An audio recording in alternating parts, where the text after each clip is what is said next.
नजर सब पर। नमस्कार, मैं अनंत त्रिपाठी, स्वागत है आपका 10 न्यूज में। आइए सीधे रुख करते हैं अब तक की 10 बड़ी खबरों का। उत्तर प्रदेश में 2 साल में 1,08,300 लोग हुए लापता। केवल 9,700 मामलों में ही पुलिस दिखी एक्टिव, हाई कोर्ट नाराज।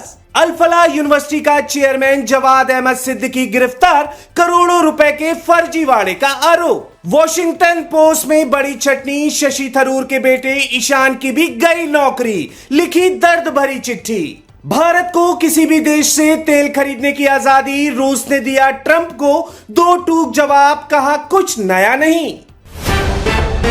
नेहरू गांधी परिवार पर निशिकांत दुबे के बयान से छिड़ा बवाल, प्रियंका भड़की, बोली बंद नहीं हुआ माइक। ममता बनर्जी की दलीलें सुन सुप्रीम कोर्ट ने चुनाव आयोग को भेजा नोटिस, 9 फरवरी तक मांगा जवाब। दिल्ली में बीजेपी सरकार का 1 साल पूरा, 20 फरवरी को report card दिखाएंगी CM Rekha Gupta, होंगे बड़े ऐलान। वहीं दिल्ली में आज से दौड़ेगी भारत टैक्सी, अमित शाह करेंगे लॉन्च। इसका उद्देश्य सहकारी क्षेत्र को मजबूत करना और परिवहन समाधान को बढ़ावा देना है। भारत टैक्सी स्थापना के बाद दुनिया का पहला और सबसे बड़ा सहकारी आधारित राइड हेलिंग प्लेटफॉर्म और दुनिया का सबसे बड़ा ड्राइवर स्वामित्व वाला मोबिलिटी प्लेटफॉर्म बनकर उभरा है। अब तक 3 लाख से अधिक ड्राइवर इससे जुड़ चुके हैं, 1 लाख से अधिक उपयोगकर्ता पंजीकृत हैं। फिल्म अभिनेता राजपाल यादव को कोर्ट से झटका, हाई कोर्ट ने राहत देने से किया इनकार, सरेंडर करने का आदेश। दरअसल पूरा मामला साल 2010 का चेक बाउंसिंग केस से जुड़ा है, जब राजपाल यादव ने बतौर निर्देशक अपनी पहली फिल्म अता पता लापता बनाने के लिए मैसर्स मुरली प्रोजेक्ट्स प्राइवेट लिमिटेड से करीब 5 करोड़ रुपए का कर्ज लिया था। जस्टिस स्वर्णकांता शर्मा ने कहा कि चेक बाउंस मामलों में बार बार किए गए वादों का उल्लंघन बेहद गंभीर है। वहीं कोर्ट ने कहा कि अभिनेता को कई अवसर दिए गए, लेकिन हर बार उन्होंने अदालत के भरोसे को तोड़ा है। चुनावी समर से पहले ममता सरकार का अंतरिम बजट, आज कल्याण और विकास पर रहेगा जोर। मणिपुर में 1 साल बाद बनी नई सरकार, युमनाम खेमचंद सिंह बने राज्य के 13वें मुख्यमंत्री। जम्मू कश्मीर के 3 दिवसीय दौरे पर जाएंगे गृह मंत्री अमित शाह, सुरक्षा स्थिति की करेंगे समीक्षा।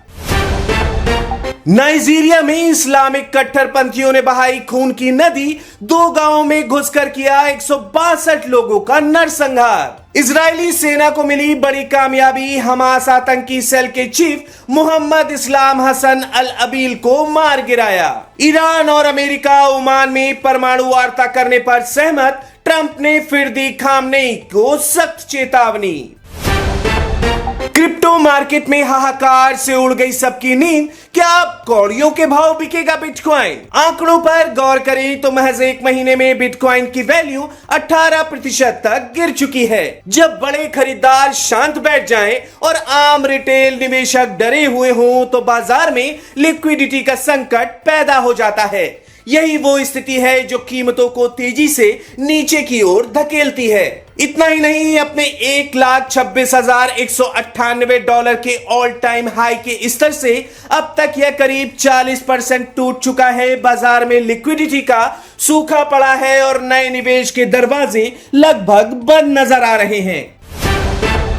सेबी चीफ का बड़ा बयान, एफएनओ में नहीं बंद होगी वीकली एक्सपायरी। भारत में बनेगी रिलायंस जैसी 100 नई कंपनियां, मुकेश अंबानी बोले एआई से डरिए मत, यही देगा करोड़ों नौकरियां। भारत के एआई शिखर सम्मेलन में चीन भेज सकता है प्रतिनिधिमंडल, रिश्तों में सुधार के संकेत। रिलायंस कम्युनिकेशन बैंक फ्रॉड मामले में सुप्रीम कोर्ट का बड़ा फैसला, ईडी को दिया एसआईटी गठित करने का आदेश, भारत नहीं छोड़ेंगे Anil Ambani.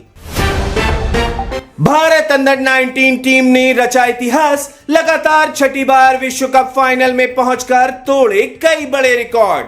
T20 world cup विवाद में आतंकी एंगल, पाकिस्तानी यूट्यूबर ने आईसीसी ऑफिस को उड़ाने की दी धमकी। मीराबाई चानू ने राष्ट्रीय चैंपियनशिप में जीता गोल्ड मेडल, ध्वस्त किए अपने ही 3 नेशनल रिकॉर्ड। सनी देओल और अक्षय खन्ना की नई फिल्म इक्का का टीजर हुआ रिलीज। दो दीवाने शहर में का ट्रेलर रिलीज। वैलेंटाइन वीक में होगी प्यार की दस्तक। मॉडर्न लव स्टोरी में दिखी सिद्धांत मृणाल की केमिस्ट्री।